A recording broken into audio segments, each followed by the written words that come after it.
Un très grand livre, c'est une rencontre avec la folie de quelqu'un et qui affirme radicalement son point de vue.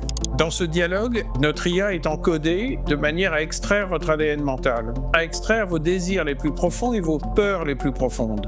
Or, un grand sujet, c'est toujours une très grande peur ou un très grand désir, ou les deux à la fois. La littérature commence dans les failles. Ce qui, moi, m'intéresse, c'est qu'ils écrivent une intrigue qui va mettre en scène leur véritable point de vue sur le sujet le plus profond qui vit en eux. Ressentir sa valeur, découvrir sa valeur, c'est un carburant fondamental pour une démocratie vivante. Je suis très frappé depuis que j'ai des engagements associatifs par la mésestime de soi du peuple français. Et du coup, on s'en remet à des connards qui nous plantent à 3 000 milliards de dettes. Je sais que quand on va aider les gens à affirmer ce qu'ils sont, on va faire une époque beaucoup plus marrante. Je t'ai toujours soutenu, tu le sais, me fais pas ce procès-là, c'est dégueulasse. Et c'est même moi qui t'ai séduit de quitter ton boulot pour te consacrer à l'écriture. Où j'y ai toujours cru. Je bosse comme un dingue pour t'offrir cette liberté-là, j'y crois, moi. Je voulais qu'un de nous deux se réalise, réussisse. Non, Paul. Tu m'as tout fait quitter pour que je reste à la maison. T'as fait ce qui pouvait m'arriver de pire. Tu m'as enfermé dans une bulle. Et t'as fait ça pour que je me plante. Parce que les ratés aiment les ratés. French Tech, esprit critique pour Tech Éthique. Bonjour à tous, c'est Mick Lévy au micro avec Thibault Lemann. Hello. Et Cyril Chaudoir. Bonjour. Bon, les amis, il faut que je vous fasse une petite confidence. Je suis toute chose aujourd'hui. Ah oui, comme ça on dirait en ma entend parler grand-mère. depuis un moment. Alors, mon Michou, qu'est-ce qui t'arrive? On reçoit un écrivain, déjà c'est énorme. Mais en plus, un écrivain que j'admire énormément, Alexandre Jardin. C'est un monument pour moi. Ouais, et puis il faut dire que c'est quand même un des auteurs français les plus lus. Ouais, et moi j'ai vibré avec Fanfan, j'ai rêvé avec le Zubial, j'ai philosophé avec l'île des Gauchers et même pleuré pour de vrai avec le Zèbre. Ah ouais, carrément. Et toi, philosopher, j'ai bien hâte de voir ça. Ouais. Et puis, si on transforme Trench Tech en podcast littéraire, moi j'ai quelques idées d'invités aussi. Mais bon, à part être ta Madeleine de Proust, pourquoi Alexandre Jardin ? Et bon, on va le découvrir, mais Alexandre Jardin est un esprit aventureux. En plus d'écrire des livres, de réaliser des films, il multiplie les initiatives associatives comme Lire et faire lire. Assez iconoclaste comme parcours, on en conviendra, mais c'est un homme engagé dont toute l'action est tournée vers l'émancipation des citoyens avec la culture comme outil de pouvoir pour chacun. Alors la suite logique pour lui, c'est l'IA, qu'il faut mettre au service de la société.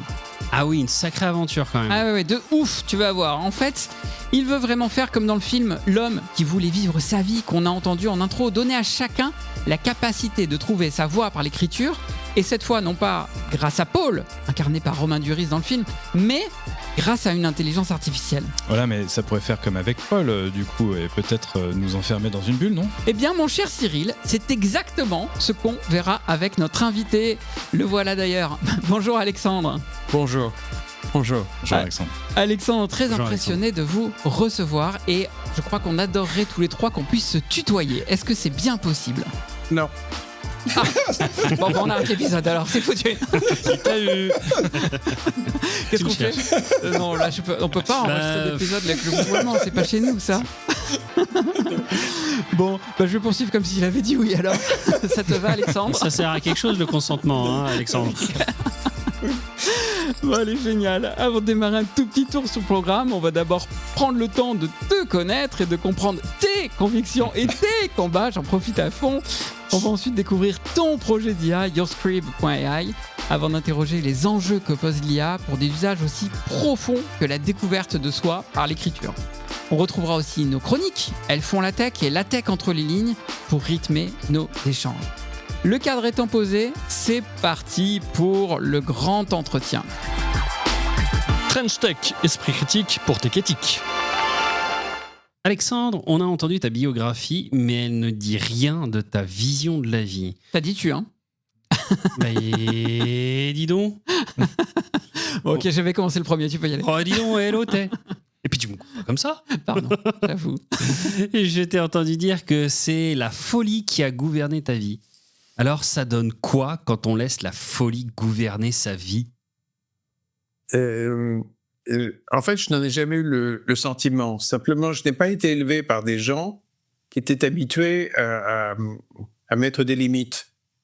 Quand j'étais enfant, mon père était un très grand scénariste français Et à l'époque, par exemple, ça se divisait en cinéma commercial, en cinéma d'auteur, en cinéma... Et tous ces gens-là ne se parlaient pas. Et mon père écrivait en même temps Les Zizanies ou la dernière mouture de La Grande Vadrouille, tout en écrivant Le Chat, La Veuve Coudert, des films beaucoup plus intello, ou des films d'aventure de KPDP. Et parfois, il écrivait jusqu'à 17 films dans l'année. Et les metteurs en scène se bousculaient chez nous. Ils se méprisaient plus ou moins tous les uns les autres. Ils étaient tout à fait surpris de faire à la fois Le Train, de faire Le Vieux Fusil ou Angélique Marquise des Anges. Et en fait, il n'y avait pas de limite. Il y avait juste l'extraordinaire bonheur de la création. Et donc, je vivais au milieu de gens. Un des derniers coups de fil que j'ai eu avec Delon, par exemple, qui adorait papa, vraiment. Mais ils avaient des rapports... ils étaient absolument fous l'un de l'autre. Il y a 3-4 ans, il m'appelle. Il me dit « Allô ?» J'ai dit « C'est qui ?» Il me dit « C'est moi. » Et j'ai dit « C'est qui vous ?» Et je ne m'attendais pas à ce qu'il appelle. Et il me dit « C'est moi. » Mais il me dit « Pascal. » C'est le prénom de mon père. Et je lui dis « Non, c'est pas Pascal. » Et tout à coup, je comprends que c'est lui.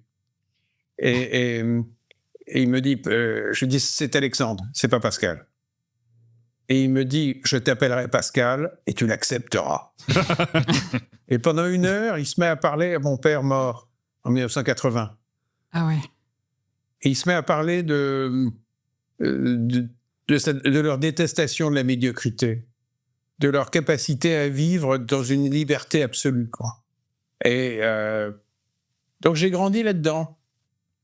Dans un milieu donc extrêmement créatif, mais aussi du coup très ouvert, très iconoclaste. Oui, très iconoclaste. Comment t'es arrivé à l'écriture? Bon, ça semblait évident maintenant que tu nous as dit que ton père avait ce talent d'écrivain aussi. C'est ça qui t'y a amené finalement?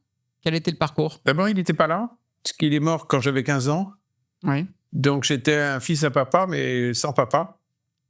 Et non, au début, j'ai cru que c'était qu'on pouvait séduire les filles en écrivant.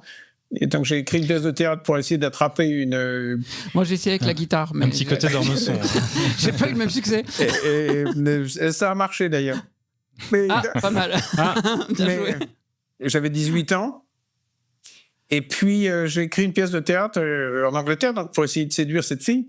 Et je suis rentré à Paris en me disant que j'allais la monter très facilement. Mais personne ne voulait. Et comme j'étais absurde... j'avais 18 ans quand même. J'ai envoyé ma pièce à Jean Anouilh pour lui demander ce que ça valait et la pièce lui a plu. Et il dit j'ai écrit à Michel Bouquet pour qu'il la joue au théâtre de l'Atelier. Ok. Je vais voir Bouquet et il me dit ok, revenez la semaine prochaine, je vais la lire. Il lit la pièce et il me dit j'ai des engagements pendant 2 ans donc je vais la jouer mais dans 2 ans. Et j'ai cru qu'il voulait me tuer.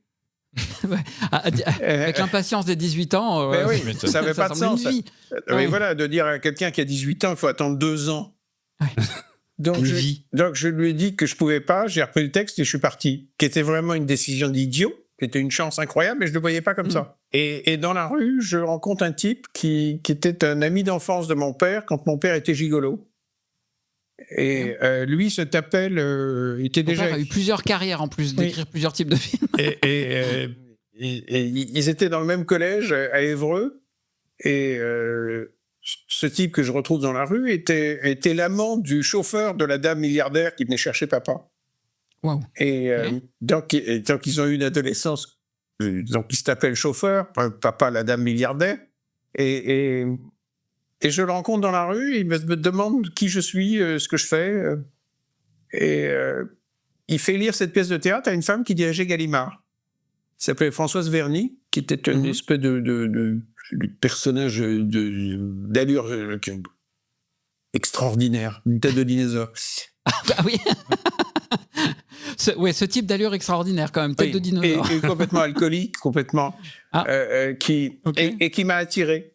Qui m'a attrapé physiquement en me disant « Chérie, fais-moi un roman ». Elle s'est invitée à dîner chez moi. J'habitais chez ma mère à l'époque. J'avais 19 ans. Et en fait, ce sont les rencontres extraordinaires qui m'ont amené à faire des choses. c'est un pitch de roman ou de film, hein, ce que tu nous racontes tout à l'heure. Donc je comprends que ça puisse donner envie d'écrire et de continuer, du moins. Oui, mais la vraie vie n'est pas crédible. Pour personne. Et c'est intéressant ce que tu dis, la vraie vie n'est pas crédible, parce que moi je me souviens avoir lu un livre de toi qui est Laissez-nous faire. Ouais. Et dans ce livre, tu fais la distinction entre les diseux et les faiseux, et tu fais plutôt partie des faiseux, puisque Mick le rappelait en introduction, tu as énormément de casquettes, d'implications dans la vie associative. Moi je pense notamment à Bleu Blanc Zèbre, hein, qui était le support, je dirais, aussi de ce livre. Et pourtant, tu nous racontes des histoires. Et ta vie est une histoire en elle-même. Donc finalement, tu es un faiseux qui raconte des histoires. Oui, mais ça arrive à beaucoup de gens. Romain Gary, qui est le raconteur d'histoires par excellence, en changeant de nom. Si vous grattez d'à peu près, c'est un Français libre qui se bat dans des unités de la France libre qui sont mortes à peu près à 80%. C'est un véritable pilote. Il n'a pas fait semblant. C'est vraiment battu, quoi. Donc, je pense qu'on peut être tout à fait porté par des grandes histoires et être désireux de s'inscrire dans quelque chose d'absolument réel. Regardez Gabin, c'est le raconteur d'histoire, c'est aussi un tankiste dans un 2e DB. Il y a des photos hallucinantes où on voit Gabin dans des tanks. Je ne crois pas que ce soit antinomique. Non, justement, et ça nous amène peut-être... en partie à notre sujet, c'est de se dire que, puisqu'on va parler dans quelques instants d'IA et de la plateforme que tu as créée, mais l'intelligence artificielle dite générative, celle dont on parle depuis plusieurs mois maintenant avec comme icône ChatGPT, s'appuie quand même sur des bases de données et de gens qui ont produit des choses et pour nous aider soit à nous raconter des réponses, soit nous-mêmes à créer. Alors attention, je mets des gros guillemets à créer. Et donc c'est intéressant parce que moi, la première fois que Mick m'a dit on va recevoir Alexandre Jardin pour Your Scribe, je me suis dit ok, c'est cool, mais ça me paraît un peu antinomique finalement avec la vision que j'ai d'Alexandre Jardin et de la création littéraire en particulier. Et finalement, on se rend compte que plus on a fait, plus on peut raconter de choses. Est-ce que c'est un petit peu ça qui t'a amené à l'intelligence artificielle ? Comment tu vois l'intelligence artificielle dans ce domaine-là ? En fait, j'ai suivi des cours d'un ami à Sciences Po d'intelligence artificielle, qui est quelqu'un que j'avais rencontré pendant Bleu Blanc Zèbre, qui avait une grosse implication sociale, qui récupérait des gamins de cité pour les emmener vers les grandes écoles d'ingénieurs en les tutorant, et qui s'appelle Hadj Khalil. Et j'écoutais ce que disait Hadj, et très rapidement, je comprends, l'écoutant, qu'il y a 2 types d'intelligence artificielle qui n'ont absolument rien à voir. Il y a les grands moteurs qui cherchent plus ou moins à penser à notre place, et il y a la possibilité d'encoder le génie humain, d'hybrider le génie humain, et de fabriquer de l'intelligence artificielle qui accélère, qui rend beaucoup plus puissante la compétence humaine. Celle-là n'a rien à voir, absolument rien à voir. Puisqu'elle ne se substitue pas à l'homme, elle l'amplifie. On utilise à ce moment-là les fantastiques puissances de calcul pour arriver à hybrider quelqu'un de manière à obtenir une IA qui est ultra personnalisée, qui est l'expression, la quintessence de quelqu'un. Cette hybridation de l'homme... C'est complètement différent. Oui, c'est complètement différent. Et d'ailleurs, cette hybridation de l'homme et de la machine, c'est un petit peu un sujet de roman et puis après de film aussi. C'est un sujet qui a beaucoup été exploité dans la pop culture, dans la science-fiction entre autres. Mais est-ce que c'est ça qui t'a un petit peu attiré ou pas du tout ? Non, c'est surtout la possibilité. Et comment on s'assure que ce soit cette intelligence-là, artificielle-là, qui gagne ? C'est-à-dire celle qui, effectivement, va amplifier l'homme en le respectant aussi, plutôt que celle qui vise à le remplacer, qu'on nous vend beaucoup, notamment par les Américains. Comment on fait pour que ce soit celle-là qui gagne à ce moment sociétal un petit peu particulier où on parle tant d'IA ? En cherchant un premier investisseur. C'est-à-dire que tu as fait toi ? Oui, oui, tout à fait. C'est-à-dire, ce qui va gagner, c'est le fait d'entreprendre. Si on ne le fait pas, on va laisser les grands moteurs faire. Et en matière de création, c'est absolument aberrant, puisque ce que crée, entre guillemets, Chat n'est pas la quintessence de quelqu'un, ne va pas d'ailleurs Non. chercher à extraire l'ADN mental de la personne qui l'utilise, mais il va chercher... ChatGPT, c'est pas ça. Ouais. Ben oui, c'est pas ça du tout. Ouais. Ça repose sur les postulats inverses. Donc, pour faire gagner la deuxième intelligence artificielle, ben, il faut trouver des capitaux, il faut trouver des gens comme Hatch, capables d'encoder le savoir-faire. Par exemple, notre outil, on a passé un temps, mais démoniaque, à le dresser pour qu'il apprenne à distinguer une intrigue d'un sujet. D'accord. L'intrigue, dans une histoire, c'est ce qu'on voit, ce qui se passe. Le sujet, c'est ce dont il est vraiment question. Quand vous regardez Le Parrain, l'intrigue, il y a des gangsters, des types avec des chapeaux mous qui se tirent dessus, des familles italiennes. Ça, c'est l'intrigue. Et le vrai sujet, c'est la famille. Le désir de s'échapper de la famille et la peur de ne jamais y arriver. Vous voyez qu'un sujet, ça ne se situe pas sur le même plan qu'une Au même intrigue. niveau que l'intrigue, ouais, bien sûr. L'intrigue vient servir le sujet qui est Voilà. souvent un petit peu caché. Quoi. Oui. Et puis il y a d'ailleurs des intrigues secondaires, etc., pour venir complexifier la chose. Oui, Mais avant mais d'aller l'IA, trop loin par de- exemple, on peut Oui. l'entraîner à ça. Mais ça, Chat ne sait pas le faire. Alors toi, tu es tellement intime avec ChatGPT que tu l'appelles Chat carrément. Nous, on se permet de te tutoyer, mais toi, tu l'appelles Chat. mais ce qu'on a fait, ça peut marcher sur n'importe quel moteur. Donc, en fait, à ce moment-là, on se sert des gros moteurs comme des hardware. Et puis, Ouais. et puis on fabrique sur lequel tu fais reposer autre chose, oui. d'autres principes finalement. complètement, on encode complètement autre chose. Parce que, par exemple, si sur Chat ou autre, ou sur, peu importe, Mhm. si on leur parle des liaisons dangereuses de Madame de Merteuil et de Valmont, faites l'essai, vous allez voir. Ils vont vous recommander tout de suite d'aller voir un psy de couple. Parce que c'est construit par des démocrates américains bien pensants. Hmm. Ouais, c'est clair. Or, vous voyez bien que ça colle pas du tout avec la littérature qui est faite pour aller dans les failles humaines. Tout ce qui terrorise le démocrate bien pensant. Moi, je voudrais comprendre, Alexandre, avant de rentrer vraiment dans le fonctionnement de ton outil, parce qu'on on va y consacrer la prochaine séquence. Comment toi, tu t'es intéressé à l'IA? Tu es quand même très, très éloigné de ce monde-là. Tu viens du monde de la culture, de l'écriture. Tu as écrit, je crois, une grosse vingtaine de livres. Certes, tu as un engagement aussi associatif, tu t'intéresses au film. Mais là, l'IA, on est dans un monde technologique. Je ne m'attendais pas à ce qu'on puisse un jour recevoir un auteur comme toi, tu vois, sur notre podcast. Qu'est-ce qui t'a amené à dire, il faut que je m'intéresse à l'IA? D'abord, je m'intéresse à toutes les formes de création. Là, en ce moment, je prépare un très gros film au Vietnam, une énorme production que je tournerai au printemps prochain. J'apprends à travailler avec des acteurs thaïs. Je ne savais même pas qu'il y avait des stars thaïs qui règnent sur l'Asie du Sud-Est où il y a 650 millions de gens. Donc, tout à coup, je bascule dans d'autres planètes où il y a de très grandes ambitions artistiques. Donc, au fond, que la création soit dans un film, dans un roman, dans de l'IA, dans de l'industrie, dans de l'éducation. On a eu des profs qui étaient des grands créateurs de cours. Et on a eu des oiseaux qui annonnaient. Donc, peu importe le domaine dans lequel... il y a des gens qui sont créateurs. C'est finalement la partie création qui t'a intéressé Oui, dans l'IA. ouais. Vivement la suite de notre entretien. Et maintenant, c'est l'heure de la philothèque. De la philo, de la tech, c'est philothèque. Emmanuel, après les ultra crépidariens, tu vas nous parler du parésiaste. Tu t'es lancé le défi d'enrichir notre vocabulaire de mots inutilisables.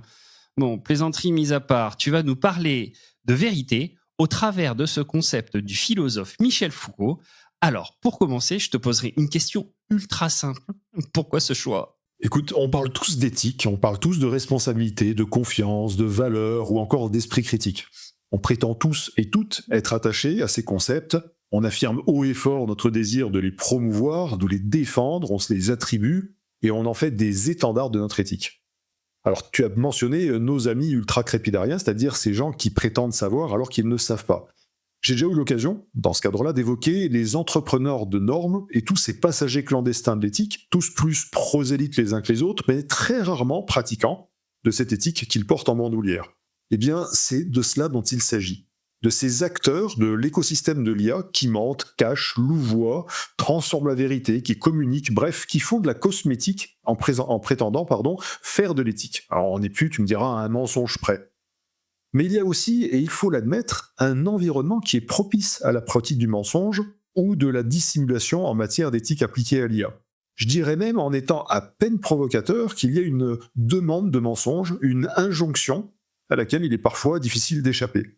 Et c'est dans ce contexte que la parésia devient très intéressante. Ok pour contexte. Mais la parésia, c'est quoi au juste ? Eh bien, la parésia, c'est un concept inventé par Michel Foucault, pour faire simple, ce qu'il appelle, je le cite, le jeu parésiastique, c'est-à-dire un échange exigeant à la fois le courage de celui ou celle qui dit la vérité en dépit des risques, et, de l'autre côté, le courage de l'interlocuteur qui accepte de recevoir comme vrai la vérité blessante qu'il entend. Pour faire simple, c'est la capacité à établir un système où un émetteur dit les choses telles qu'elles sont, sa vérité, au risque de blesser, et où un récepteur accepte cette vérité. Alors non pas qu'il la valide, mais plutôt qu'il accepte d'écouter une assertion blessante. Donc tu penses que dans le domaine de l'éthique appliquée à l'IA, certains acteurs manquent de courage ? Alors, je pense que certains acteurs manquent en effet de courage pour dire à leurs interlocuteurs, soit qu'ils se trompent, qu'ils ont tort, ou tout simplement pour affirmer un avis différent. Et du coup, ils tendent à devenir des perroquets stochastiques qui alignent des mots en calculant, inconsciemment ou pas d'ailleurs, la probabilité des mots suivants, des phrases qui sont attendues par leur interlocuteur. C'est ce que je vois personnellement trop souvent dans les organisations publiques comme privées. Des individus qui sont en charge des questions éthiques, mais qui sont incapables d'exprimer leurs convictions, de s'opposer au discours dominant, d'aller contre leur hiérarchie. Et cette attitude, eh bien, elle participe d'un enfermement du discours dans une forme de bien-pensance, et surtout, elle interdit cette attitude des potentialités énormes que pourrait ouvrir une discussion honnête où le courage de dire la vérité rencontrerait le courage de l'entendre. Alors pour reprendre Nietzsche, il faut en fait s'émanciper de ce qu'il appelle l'oligarchie de l'esprit, qui enferme la pensée dans des modèles préfabriqués pour oser penser la nouveauté. Mais comme je l'ai déjà dit, et Nietzsche nous le rappelle, ça n'est pas sans danger. L'esprit libre nietzschéen, qui préside à mon sens à cet exercice parésiastique, eh bien, il repose sur ce que Nietzsche lui-même appelle, je le cite, la volonté de se déterminer soi-même, cette volonté du libre vouloir qui, nous dit-il, est aussi une maladie qui peut détruire l'homme. Pour autant, eh bien, sans cette volonté, sans cette parésia, nul esprit libre, nul esprit critique, mais juste du verbiage convenu qui lui aussi, à mon sens, peut détruire l'humain. French Tech, esprit critique pour tech éthique. Qui n'a pas rêvé d'écrire ? C'est l'une des actions qui revient le plus dans nos bucket lists. Des quoi ? Ouais, les bucket lists, vous savez pas ce que c'est ? C'est un peu les listes de nos envies. C'est les listes des trucs les plus fous que tu as vraiment envie d'atteindre dans ta vie. Quoi. Je te comprends plus, Mick. Toi qui chérit la langue française et qui nous insulte dès qu'on utilise un anglicisme. C'est la liste de nos envies. Bon, moi, j'en tiens pas. Moi, c'est surtout ça, je n'en tiens pas. C'est surtout ça qu'il faut savoir. Bon, bref. Selon un sondage Odoxa paru dans le Figaro littéraire, 12 millions de Français rêvent d'écrire un livre. Oula. Ça vient très très haut dans les envies des Français. Mais seulement 2,5 millions ont sauté le pas. C'est peut-être mieux comme ça, non ? C'est un autre débat. Alexandre, pourquoi c'est si difficile d'écrire finalement ? Parce que c'est extrêmement difficile de se rapprocher de soi. Parce que écrire, c'est se rapprocher de soi, forcément. Un très grand livre, c'est une rencontre avec la folie de quelqu'un et qui affirme radicalement son point de vue. Une très grande BD, c'est ça. Je veux dire, les Gaulois, ça n'a jamais ressemblé à Obélix et Astérix. C'est la vision de deux dingues qui, Albert et Goscinny, qui disent c'est ça. Ça marche comme ça, la Gaule. Et redéfinissent la réalité des Gaulois. Oui, voilà. Mais ça influe dans la culture partout. Du coup, oui, après ça devient tellement dingue que tout le monde, plus ou moins, imagine que ça à partir de... Donc, c'est toujours l'affirmation la plus radicale d'une conception du monde, d'une vision. Mais si vous regardez tous, la semaine dernière, là, ou hier, par exemple, combien de minutes vous avez été réellement vous ? C'est très peu. Laisse-moi réfléchir. Mais c'est très une peu. vraie question. C'est très très peu.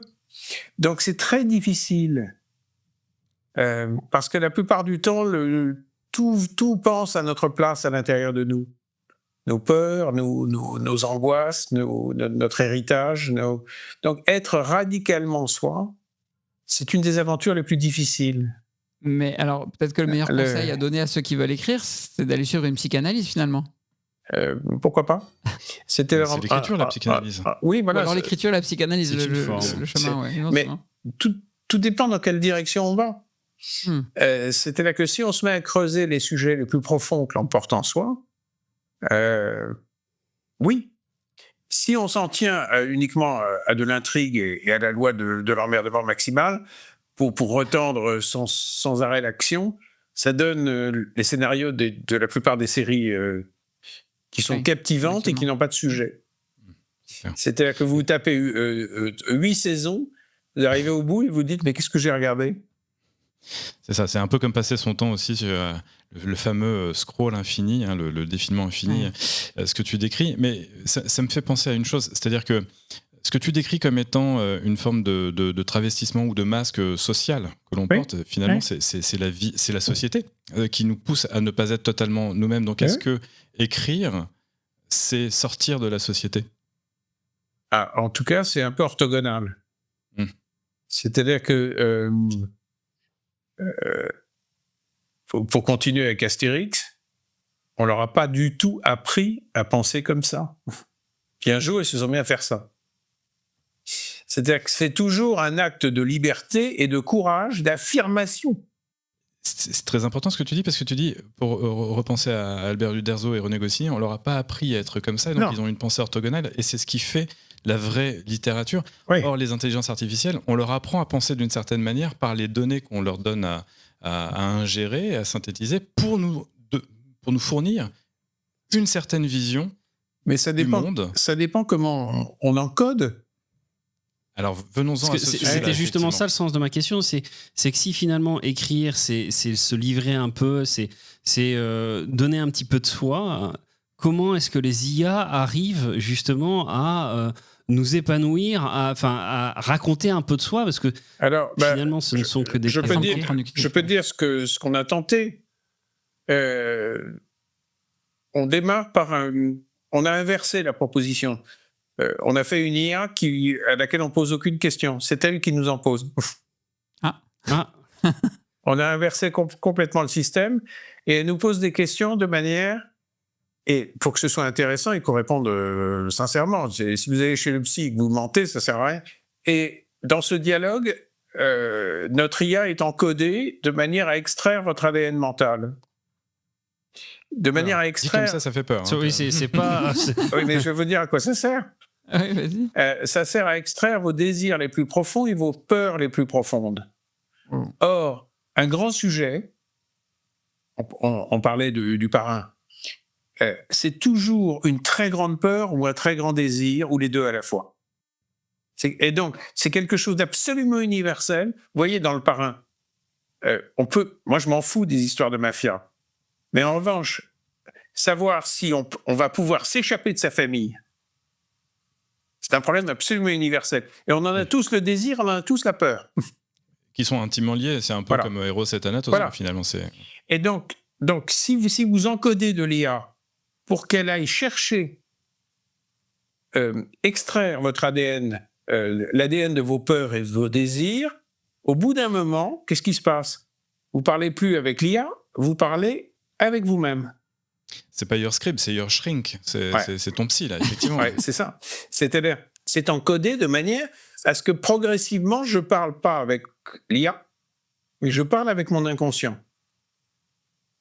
Et on s'en rend très vite compte parce que dans les reformulations, ça va plus loin dans notre propre direction. Mais c'est un choix d'encoder dans cette direction. Alors justement, ça fait plusieurs fois que tu parles d'encodage, excuse-moi.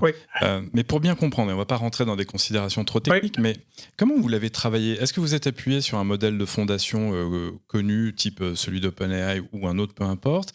À partir de quelles données vous avez travaillé? Comment vous avez fabriqué finalement Yorscribe? On a fait d'abord une carte des questions fondamentales dans lesquelles on allait engouffrer notre outil. Par exemple, il y avait cette question fondamentale du distinguo. D'abord, c'est quoi une peur? C'est quoi un désir? Qu'est-ce qui constitue réellement l'ADN d'un vrai sujet? Qu'est-ce qu'on appelle sujet par rapport à l'intrigue? Tel élément du récit, c'est du sujet ou de l'intrigue? Donc ça, c'est une première carte. C'est énorme. Et une fois qu'on a travaillé ça, après, on écrit des kilomètres de lignes de code qui visent à clarifier dans tout ce que vous allez répondre, qu'est-ce qui est de l'ordre de la peur profonde, du désir profond, de ce qui est mêlé, peur et désir. Et ensuite, ça va vous aider à en extraire un sujet. Alors, 9 fois sur 10, vous ne savez même pas ce que c'est qu'un sujet. D'ailleurs, quand vous parlez avec des copains et que vous leur dites, vous parlez d'un film ou d'un livre que vous avez lu, quand les gens disent c'est quoi le sujet, en général, ils vous parlent de l'intrigue. Personne, en sortant du parrain, ne vous dit tiens, j'ai été voir un super film sur le fait de s'échapper de sa famille. Les gens vont dire non, j'ai vu un truc, machin de mafia génial sur avec le parrain italien et tout. C'est-à-dire que les gens confondent complètement. Donc, construire un outil, c'est clarifier tout ce qu'on va lui demander d'aller extraire de votre propre esprit. Oui, c'est pas du tout un outil d'assistance à la rédaction. Il y en a plein en ce moment des outils qui sortent là pour t'aider à rédiger plus vite, voire rédiger à ta place parfois. C'est ça aussi? Après. Parce qu'ensuite, qu'est-ce qui est intéressant? Par exemple, quand on en est à la rédaction du séquencier, ce qui se passe à l'intérieur, ce qui, moi, m'intéresse, c'est pas que les gens écrivent une intrigue, c'est qu'ils écrivent une intrigue qui va mettre en scène leur véritable point de vue sur le sujet le plus profond qu'ils parlent, qui vit en eux. Or, par exemple, il faut définir ce qu'est un véritable point de vue. Donc ça, c'est à nouveau des kilomètres de lignes de code. Le point de vue des auteurs du parrain, c'est qu'on n'échappe pas à la famille. Donc, au début, vous avez celui qui est à New York avec sa petite amie, qui déteste les Rital, et finalement, le grand frère se fait buter et on tire sur le vieux, et l'intrigue vous dit « Ah, vous pensiez vous échapper à New York ?» Mais vous y êtes toujours. Eh bien oui, vous y êtes toujours. Et le choix d'une intrigue dans une famille italienne mafieuse, c'est génial, parce que c'est une famille où on vous bute si vous sortez. Donc c'est une intrigue extrêmement pratique. C'est un univers extrêmement pratique. Ça prend tout son sens, comment échapper à la famille. Hein, c'est clair. Je voudrais revenir un tout petit peu dessus, si tu le permets. On a bien compris que ce qui t'intéressait du côté de l'IA, c'était le côté créatif. Comment t'es venue cette idée d'encoder l'IA dans cet angle-là? En écoutant Haj Khalil. C'est-à-dire que c'est lui qui, le premier, m'a fait comprendre qu'il fallait partir de mon expertise. C'est-à-dire qu'il fallait partir de ce qu'un humain, comme moi, avait compris du travail éditorial. Or, il se trouve que j'ai eu des très grands éditeurs. La première, Françoise, n'avait aucune idée préconçue de ce que doit être la littérature. Ce qui l'intéressait, c'était qu'une fille ou un type soit persuadé que l'alpha et l'oméga de la vie, c'est ça, et qu'il ou elle aille au bout. Un jour, elle revient, elle dirigeait pourtant Gallimard, elle revient d'une après-midi qu'elle avait passé avec Barbara Cartland, qui était la reine du roman à l'eau de rose. Et elle avait dit, chérie, j'ai compris pourquoi les bouquins de Barbara se vendent par centaines de millions et ses épigones, 2%. Et alors je lui dis, c'est quoi? Elle me dit, c'est une folle. Ça explique tout. La folie explique tout. Elle a passé l'après-midi à m'expliquer qu'il fallait être une infirmière qui se fait tringler par un chirurgien. Elle me dit, nous, on rigole tous. Pas elle. Elle est folle. Elle pense vraiment que c'est ça, la vie. Et donc du coup, tu as essayé d'encoder cette petite folie, cette grande folie dans l'IA? Oui. C'est-à-dire une IA qui est faite... Donc, plus on travaille, par exemple, sur le séquencier, plus on peut appuyer sur une petite étoile, que j'appelle François, qui analyse si vous vous éloignez de votre point de vue ou si vous vous en rapprochez. Et qui vous fait des suggestions pour vous rapprocher de votre point de vue sur votre sujet le plus profond. Énorme. Donc l'IA ne vous donne pas son opinion, mais vous donne votre opinion. Mais permet de jamais nous en écarter. On pourrait l'utiliser pour des stratégies d'entreprise, non? Parce que... Mais il y a plein de gens qui font ça. C'est vrai. Mais oui, parce que en fait, au début, on est parti sur le roman. Ouais. Mais en réalité, on s'est rendu compte que ça marchait pour toutes les formes de récit. Bah oui. C'est-à-dire que ça marche pour une BD, ça marche pour le récit d'une entreprise, le récit d'une marque, le récit d'une campagne électorale. J'ai été faire travailler des maires ruraux qui étaient vraiment très éloignés de l'IA. Et je leur ai dit, voilà, on va se servir de l'outil pour essayer de comprendre qu'est-ce que vous vouliez raconter quand vous êtes fait élire. C'était quoi l'histoire? Ce qui n'est pas toujours si évident, effectivement. Ben non, c'est ultra difficile. Et ça les a aidés à bien la déterminer, à bien l'exprimer, du coup? Au bout d'une demi-heure, ils étaient stupéfaits parce qu'ils parlaient avec eux-mêmes.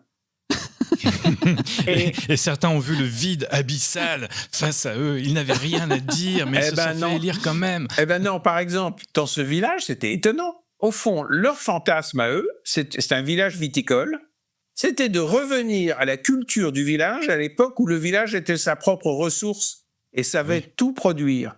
Donc eux, leur fantasme, leur projet, c'est de ne surtout pas être aidé par la région, de ne surtout pas être aidé par l'État, mais de former une communauté qui va trouver sa ressource interne. C'était ça leur folie.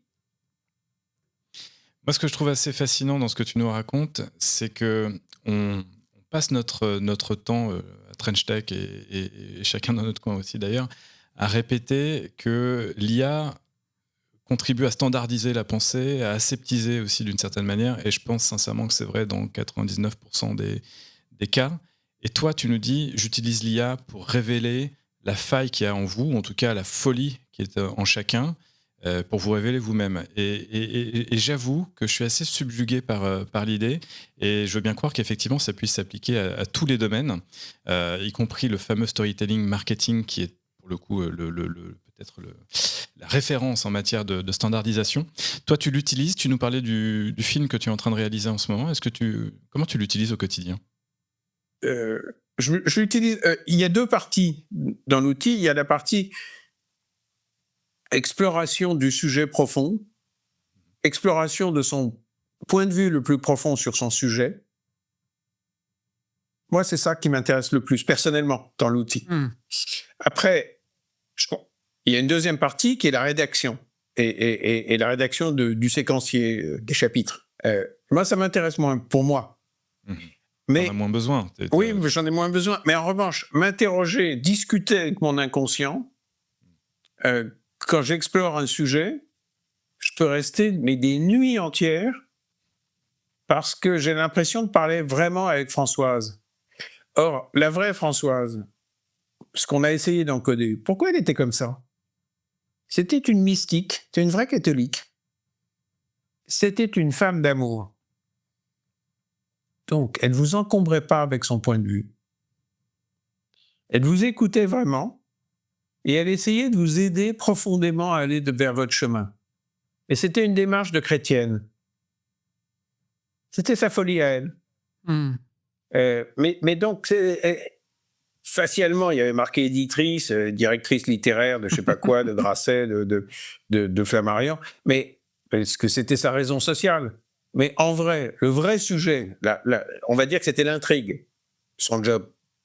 C'était ce qu'on voyait. Mais le vrai sujet chez elle, c'était sa manière d'aimer. Donc, si vous encodez ça, vous avez un outil qui vous aime et qui va chercher à vous aider à formuler ce qui est un peu opaque dans votre tête. Mais comme toujours, en fait, l'IA, telle qu'on la connaît, les grandes IA généralistes, pour moi, c'est aussi con que le cinéma au début, quand c'était un phénomène de foire. C'est-à-dire, à l'époque, le cinéma, c'était quoi? C'était le train qui rentrait dans la gare de La Ciotat. C'était entre ce film quand même totalement débile, et Autant n'emporte le vent, il y a du chemin. Il y a vraiment du chemin. C'est clair. Donc, pour moi, l'IA va faire le même chemin.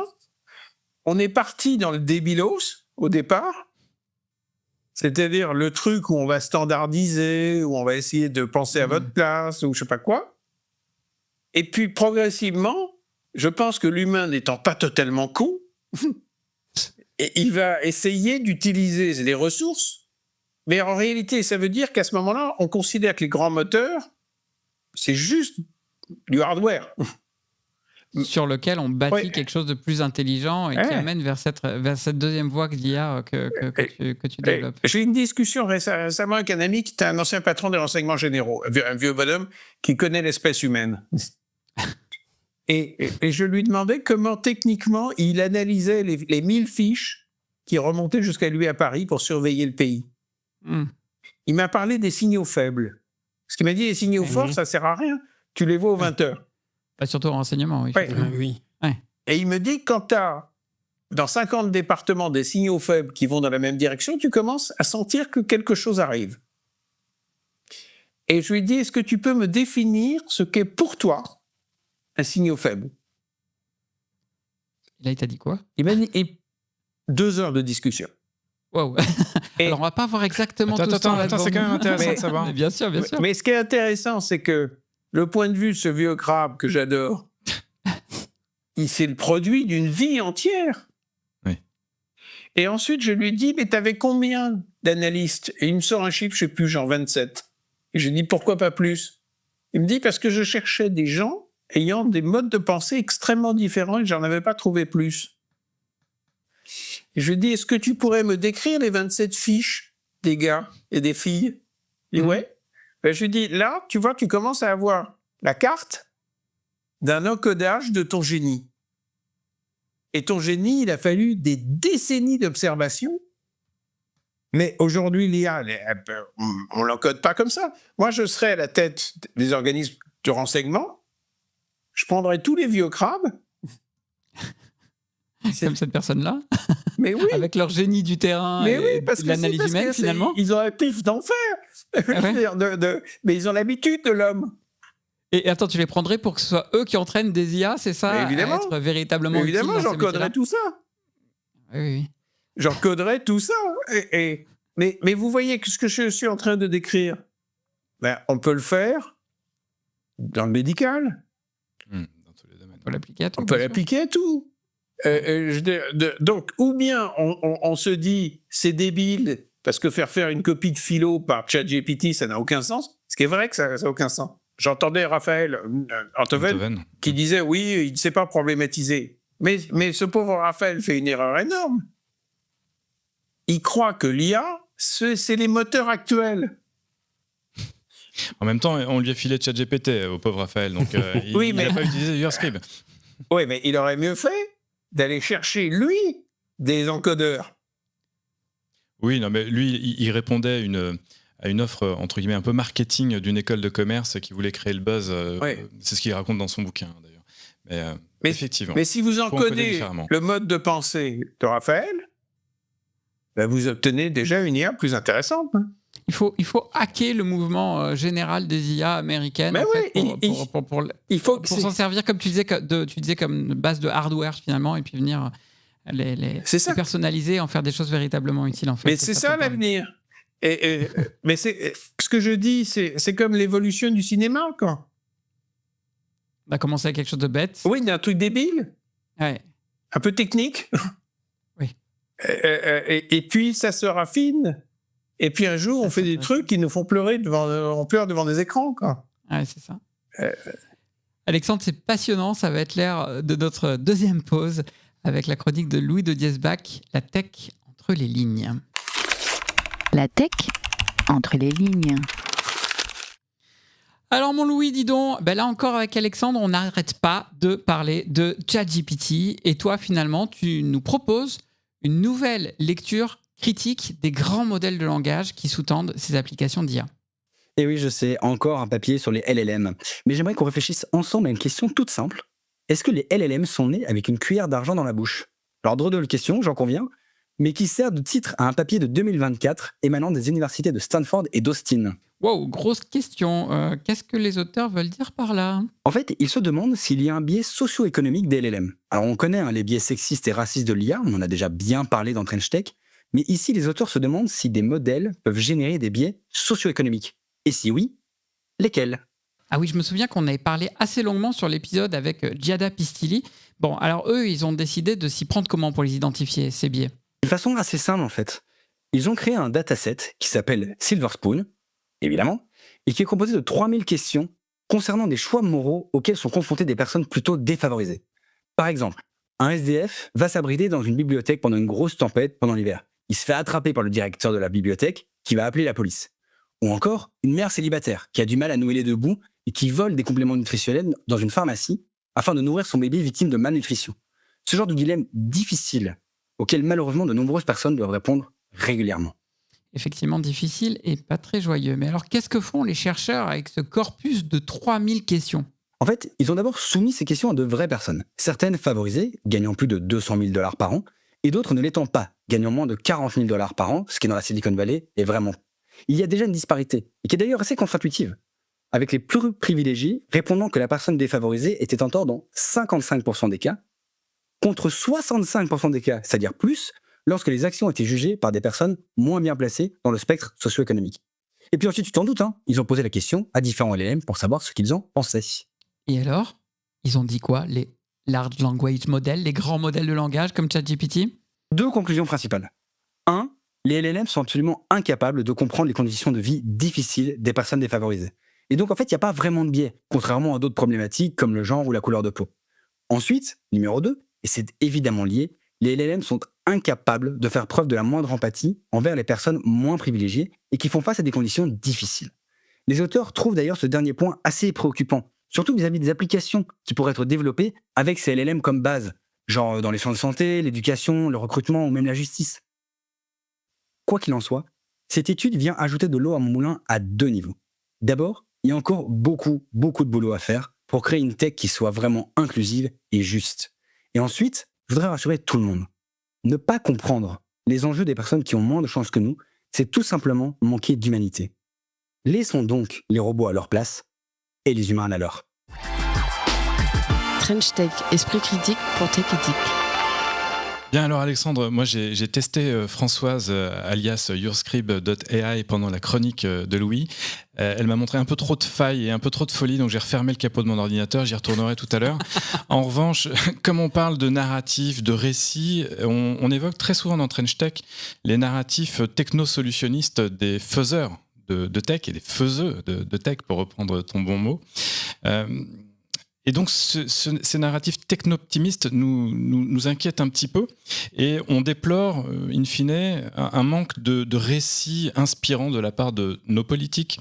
Est-ce que, puisque YourScribe.ai peut être utilisé dans tous les domaines, tu as été approché par la politique, puisque je sais que tu as une implication politique au sens noble et premier du terme? Non, ils sont très cons. Ah, ben voilà. Il y a toujours pendant les épisodes un personnage qui prend. L'épisode d'avant, c'était Elon Musk. Là, c'est bien, c'est les politiques français. C'est parfait. quand même souvent les politiques. Il n'y a pas un nom en spécifique, c'est tous. Hein. C'est tous. Si, je pense à un moment où j'étais dans un rendez-vous. Je vais l'épargner parce qu'après tout, il n'y connaissait rien. Mais il y avait un de nos anciens premiers ministres qui était en train de ricaner en disant qu'il avait posé une question à ChatGPT et que, Dieu merci, la créativité n'effleurerait jamais l'IA. Et à un moment, j'étais de voir, je lui ai dit, vous ne devriez pas dire des conneries. Pas trop. Parce que c'est comme si vous aviez posé une question à hardware. Ça marche aussi avec des softwares. C'est-à-dire qu'on peut encoder autrement. Vous avez posé une question à une bécane. Je veux dire, quand vous avez besoin de taper un texte, vous allez sur Word.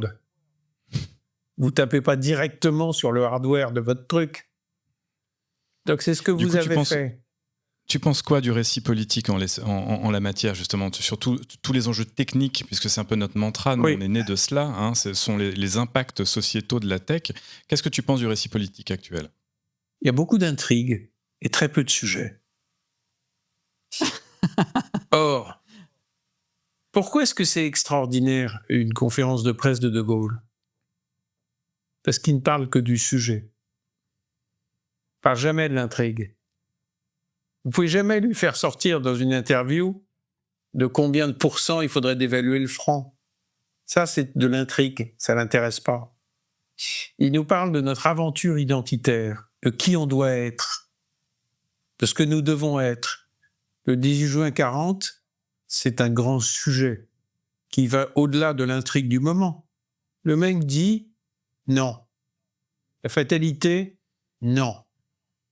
la possibilité de dire non face à la fatalité. C'est un sujet prodigieux. Alors après, il tricote son intrigue en expliquant avec une analyse militaire des forces en présence, etc. Vous voyez bien qu'il porte un grand sujet.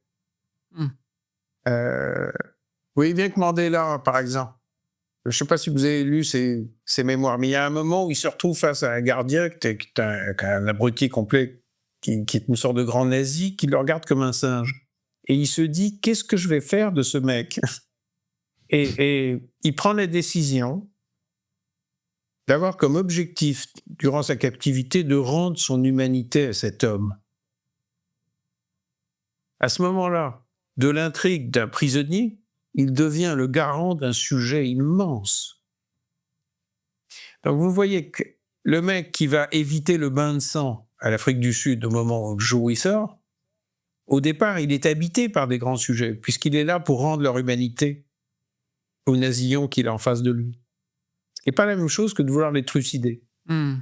Donc, le problème de la politique, c'est qu'ils arrivent et ils vous disent « Moi, mon intrigue, je suis de gauche, donc il faut faire ça. Je suis de droite, donc il faut faire ça. » Mais quel est le grand sujet ? Le grand sujet, c'est qu'il n'y a plus d'idéologie qui porte de grands sujets, finalement. Mais De Gaulle n'était pas porteur d'une grande idéologie. Il était porteur d'une manière d'être qui portait un grand sujet. Et d'ailleurs, donc vous voyez bien que les grands sujets, ça transcende. Ça transcende de très très loin les idéologies. Mais quel regard tu portes sur la communication politique autour de la technologie, les choix politiques qui sont faits autour de la technologie, qui sont en train de, nous le traite tout le temps, de bousculer des pans entiers de la société, et on regrette très souvent dans Trench Tech que les politiques ne s'en soucient pas assez, ne l'aient pas assez porté. Alors, j'ose plus dire comme un sujet. En tout cas, comme un élément du sujet. Allez, on va le dire comme ça. Mais parce qu'ils nous abreuvent de ce qu'on appelle des éléments de langage qui relèvent de l'intrigue. C'est-à-dire qu'il n'y a pas... Ils se perdent dans le... Ben oui, ils se perdent complètement. Donc, ils sont comme des séries de Netflix. Et les séries de Netflix, elles sont passionnantes parce qu'elles appliquent... Ouais, c'est le que tu as pris tout à l'heure. Elles appliquent la loi de l'emmerdement maximal. Donc, à tout moment, on se dit « Merde, que va-t-il arriver ?» Mais sans sujet, le négatif de ces séries, il vaut rien. Parce qu'une fois que vous les avez regardées, vous ne les regarderez plus jamais. Alors que, souvenez-vous, Amicalement Vôtre. Mais vous avez regardé combien de fois Amicalement Vôtre ? Alors moi je te confesse que je ne l'ai pas regardé beaucoup. Tout le monde connaît le générique. Mais on en a parlé. Mais il y a une vision du monde. J'adore. Il y a une vision du monde là-dedans. Il y a une vraie vision du monde. Alexandre, moi, il y a une question qui me brûle les lèvres. J'ai très envie de te la poser maintenant. Manifestement, toi, tu veux prendre l'IA pour la mettre au service de la créativité humaine. Mais face à ça, il y en a quand même beaucoup à qui ça fait très peur en disant l'IA nous prend notre part d'humanité qui est celle de la créativité. L'IA peut nous dépasser en termes de créativité, et puis ça va créer en plus du chômage pour les métiers créatifs. Qu'est-ce que tu as envie de répondre à ces gens qui ont peur ? Il y a des gens qui ont eu peur de la Tour Eiffel. C'est pas faux. Qui ont eu peur du train arrivant en gare de La Ciotat aussi. Ouais. Le seul truc qui me semble évident, c'est si vous laissez l'IA à des crétins, elle va être très conne. C'est un peu le cas aujourd'hui quand même. C'est pas forcément... Oui, mais c'est normal. On va pas donner de nom, mais... Ouais, mais ça commence. C'est-à-dire, je peux pas vous dire que l'entrée du train de Ciotat, c'est un chef-d'œuvre. C'est une prouesse technique. Donc, on confond complètement les grands moteurs. C'est du hardware. Est-ce que vous rendez compte cette peur qu'ont certains par rapport à la technologie, par rapport à l'IA? Toi, tu vas en faire un moteur. Mais parce qu'ils la prennent pour ce qu'elle est. Mais faites-en quelque chose. Ouais. Faites-en quelque chose. C'est une matière première. Il faut la modeler. Il faut vraiment la modeler. Si je peux me permettre, Alexandre, il y a dans la pâte à modeler de l'IA, elle est quand même déjà un peu anglais, sachant que ces grands modèles sont principalement créés par des entreprises américaines. Elles ont déjà un angle qui leur est donné et déjà une façon de traiter. Comment est-ce que toi, tu vois ça? Alors, d'abord, c'est vrai ce que tu dis. Ah, merci. Non, mais c'est la vérité.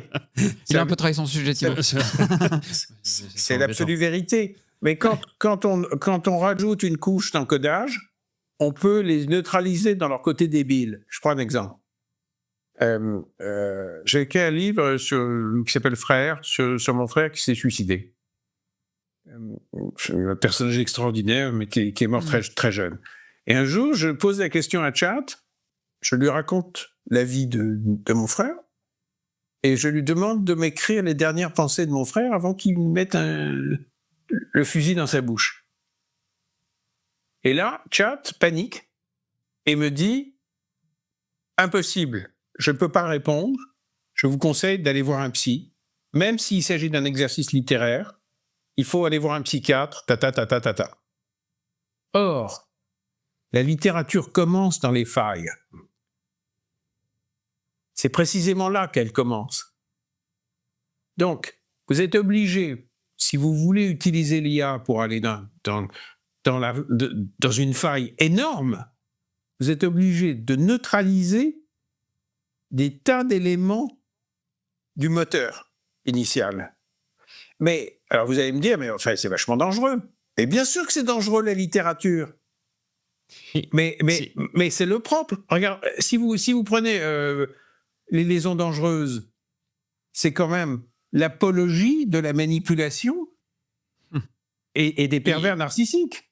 Mais c'est pour ça que c'est génial. On les appelait pas comme ça à l'époque, mais oui. Si je peux me permettre, il y a quand même deux angles qui sont légèrement différents. Quand tu interroges ChatGPT sur ce sujet en particulier, tu y vas parce que toi, tu as déjà un angle, un prisme que tu as donné, le prisme de il y a quelque chose et j'ai besoin d'écrire quelque chose. Oui. Mais quand il y a un enfant qui va justement sur ces séries-là et qui commence à en parler, c'est un peu pour ça qu'on a mis aussi ce showstopper dans le ChatGPT. C'était parce qu'il se disait bien qu'à un moment ou un autre, et il y a eu des fameuses dérives où on va l'insuffler. On disait même que ChatGPT poussait un peu au suicide dans ces cadres-là. Donc c'est pour ça qu'on a mis un peu ces limites-là. Mais ça dépend dans quel angle on va l'interroger. Et comment est-ce qu'on s'assure justement dans ce que tu fais que les gens qui viennent et qui viennent interroger gardent toujours ce prisme de j'y vais pour écrire, pour m'aider à écrire, pour justement, et pas pour pleurer ou du moins m'enfermer un peu dans ma douleur. Le cadre mental de la littérature doit rester, là c'est ma conviction, le cadre d'expression de la liberté radicale de la psyché humaine. C'est pas parce que je vais voir, je lis Les liaisons dangereuses que je deviens un pervers narcissique. Que quand on va voir Don Juan, on ne devient pas le pervers qu'est Don Juan. Mais en revanche, on découvre une partie de notre psyché. Donc il faut bien que dans les sociétés, il y ait un espace qui s'appelle la littérature, où on puisse aller voir dans les failles humaines. Et tous les grands récits, si vous retirez les failles humaines de Shakespeare, mais il ne reste plus rien. Et c'est très intéressant ce que tu dis, parce que moi je me souviens d'une époque où j'étais peut-être, je sais plus si j'étais encore ado ou jeune adulte, mais d'un film Natural Born Killer qui avait fait la une de la presse parce qu'il y avait eu des meurtres perpétrés par un jeune couple qui avait vu Natural Born Killer, et donc tout de suite on a mis ça sur le dos du cinéma. On connaît le même phénomène avec les jeux vidéo, etc. Exactement. Donc on ne pourra jamais empêcher quelqu'un ayant vu un film, ayant joué à un jeu vidéo ou ayant utilisé ChatGPT ou YourScribe de faire des atrocités derrière et de le mettre sur le dos du médium, in fine. Mais toi, ce que tu nous dis, et effectivement, rien de grand ne s'est fait dans ce monde sans à un moment donné passer par un contact avec sa psyché, c'est difficile à dire, qui elle-même a été révélée par notre rapport à l'art en général. Ah oui. Et tous ceux qui pensent que l'art, c'est pas dangereux, c'est des dingos. Bien sûr que c'est plus dangereux de fréquenter Shakespeare que d'être lobotomisé.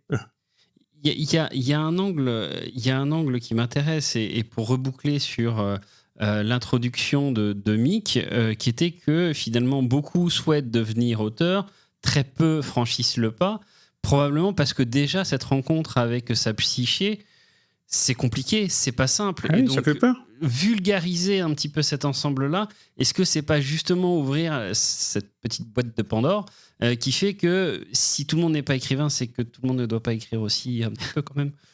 Alors, ma croyance, c'est pas qu'on va donner du génie à tout le monde. C'est pas ça. C'est que, en revanche, tout le monde peut s'approcher de la puissance de sa vérité dans un récit. Et que donc, le niveau standard de texte exprimant qui sont vraiment les êtres, va en faire quelque chose de beaucoup plus intéressant. Ça, c'est ma première croyance. Ma deuxième croyance, c'est que Françoise Verny, on était 12 à Paris à en profiter. On a été très peu à être trouvés par cette éditrice. Et la France étant un pays de fermé, socialement, si vous grandissez à Châtellerault et que la probabilité pour que vous ayez accès aux grands éditeurs des grandes maisons d'édition parisiennes, mais elle n'existe pas. Donc, démocratiser par l'IA l'écoute profonde, le soutien profond, ça me plaît. Et moi, ce qui me plaît, c'est que quand on met en perspective ce que tu indiques à un niveau micro et dans une logique artistique, c'est que quand on élargit la focale, et ça devrait parler au réalisateur, on se dit que tout ça, c'est peut-être un énorme pétard pour les démocraties ou pour celles qui n'en sont pas, justement, et qui verraient bien dans l'outil tech une façon de faire taire tout le monde, ou en tout cas de penser la même chose, et surtout en évitant d'apprendre à se connaître. Mais il y a un enjeu démocratique énorme là-dedans. Si on laisse les grands moteurs gagner, au lieu de développer des IA fondées sur le génie humain et qui visent à extraire le génie de chacun. Mais en quoi t'en fais un outil de démocratie? Alors, je ne sais plus lequel de vous deux, d'ailleurs, l'a prononcé en premier ce grand mot de la démocratie, c'est toi, Alexandre, ou Cyril, mais peu importe. En quoi, pour toi, ça devient un outil de la démocratie? Ça augmente la possibilité d'être soi, d'être véritablement soi. Donc d'exister dans sa singularité. Alors, il n'y a qu'en démocratie qu'on a le droit de ça. Les dictatures, elles n'en veulent pas. Donc, à partir du moment où on vit dans un pays où il y a maintenant des outils comme ça qui permettent d'aller très très loin dans la découverte de son être profond, on commence à bâtir des sociétés. Un des vrais problèmes des démocraties, c'est que les êtres ne s'affirment pas, ne se sentent pas légitimes, se sentent merdeux, s'en remettre, ressentir sa valeur, découvrir sa valeur. C'est un carburant fondamental pour une démocratie vivante. Je dis ça parce que moi, je suis très frappé depuis que j'ai des engagements associatifs par la mésestime de soi du peuple français. Bah oui. J'ai entendu, la phrase que j'ai le plus entendue en discutant avec des maires, c'est « Monsieur Jardin, je suis qu'un petit maire de base ». Et vous vous rendez compte, c'est le premier magistrat de la commune qui vous dit ça. Vous imaginez comment les autres, le problème d'estime d'eux-mêmes, donc d'affirmation de leurs paroles, de leur être. On parle énormément du syndrome de l'imposteur en ce moment dans les entreprises ou même dans la vie où on n'ose pas affirmer ses propres positions parce qu'on se dit elles ne sont pas assez bonnes, elles ne sont pas assez profondes, elles ne sont pas légitimes, etc., etc. Et du coup, on s'en remet à des connards qui nous plantent à 3 000 milliards de dettes. Allez, encore un petit coup pour les politiques. Non, mais sans rire. Ce qu'en France, on considère comme crédible, on peut vous baiser à 3 000 milliards et vous continuez à penser que le mec est crédible.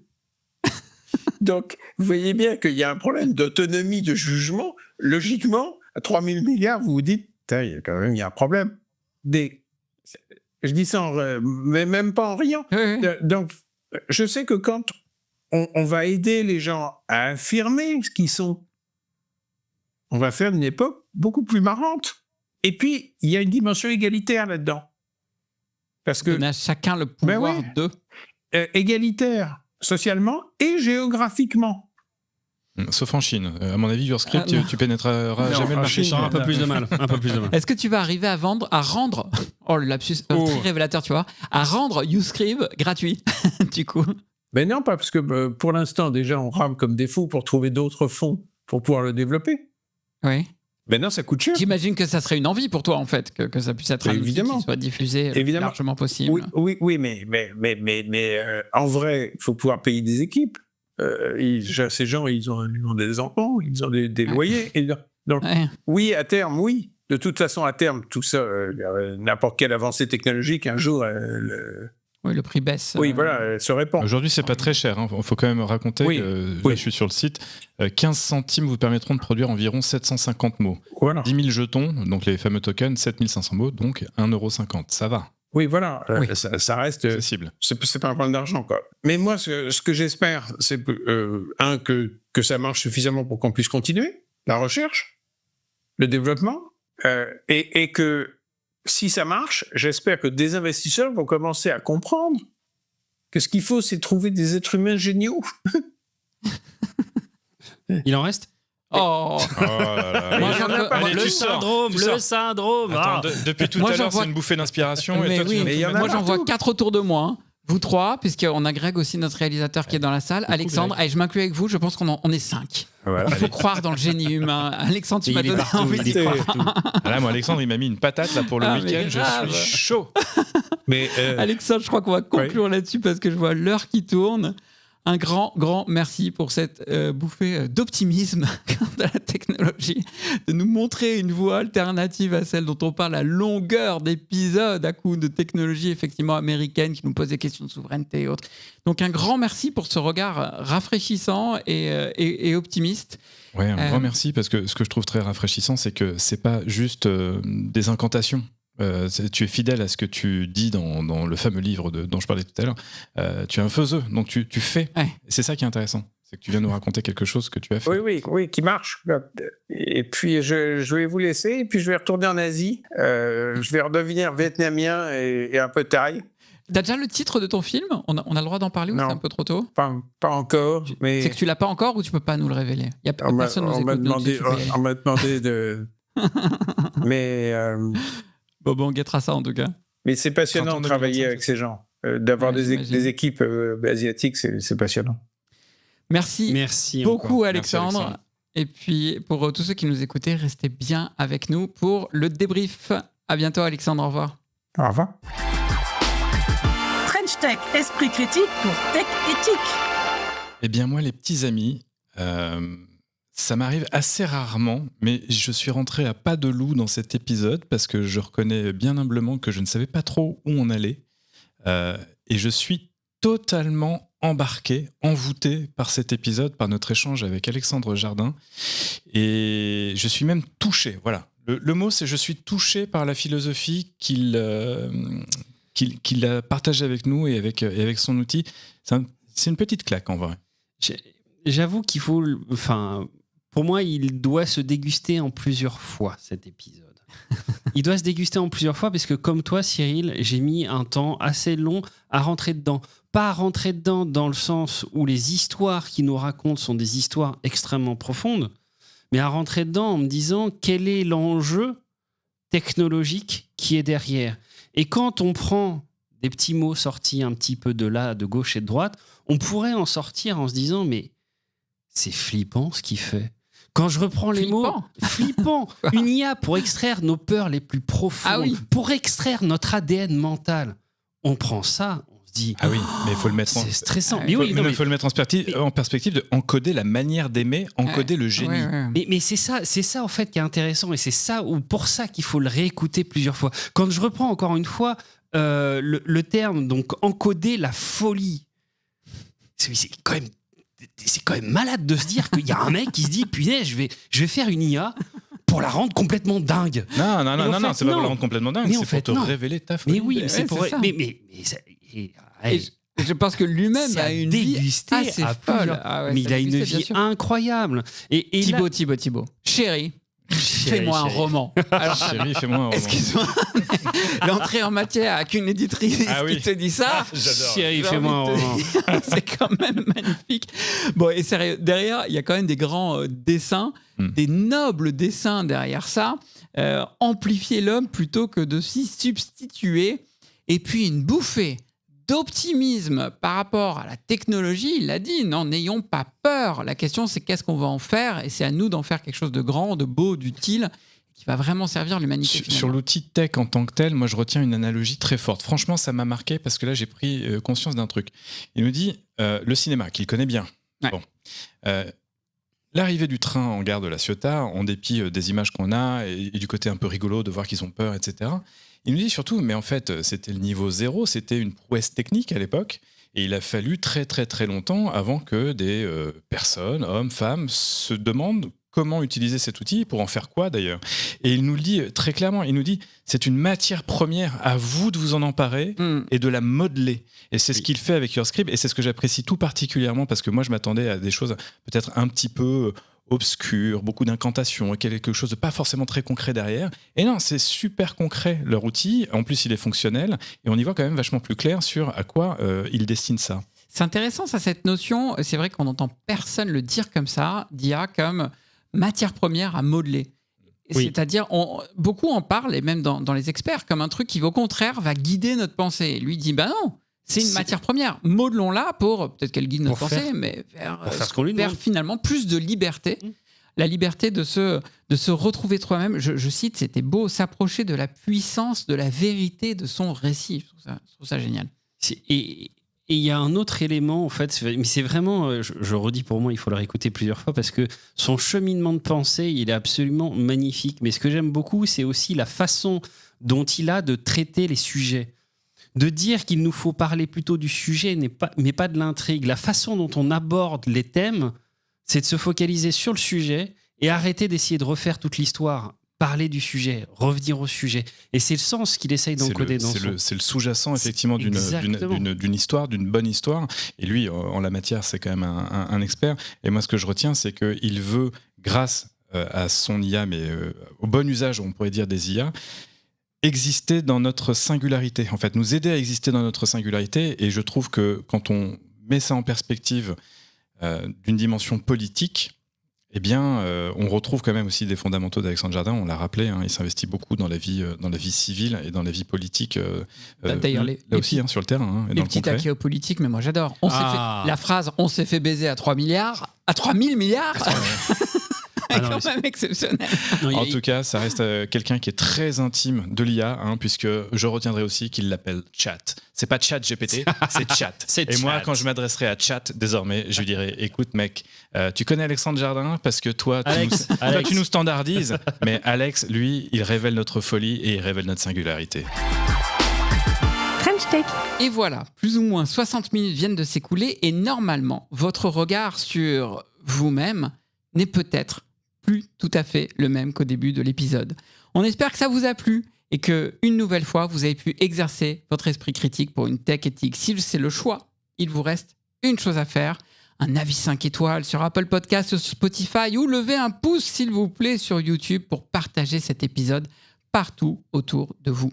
Car comme le dit Alexandre Jardin dans Les Coloriers, j'ai toujours raffolé des furieux qui ont le courage de rêver les yeux ouverts et de rebattre les cartes avec fierté.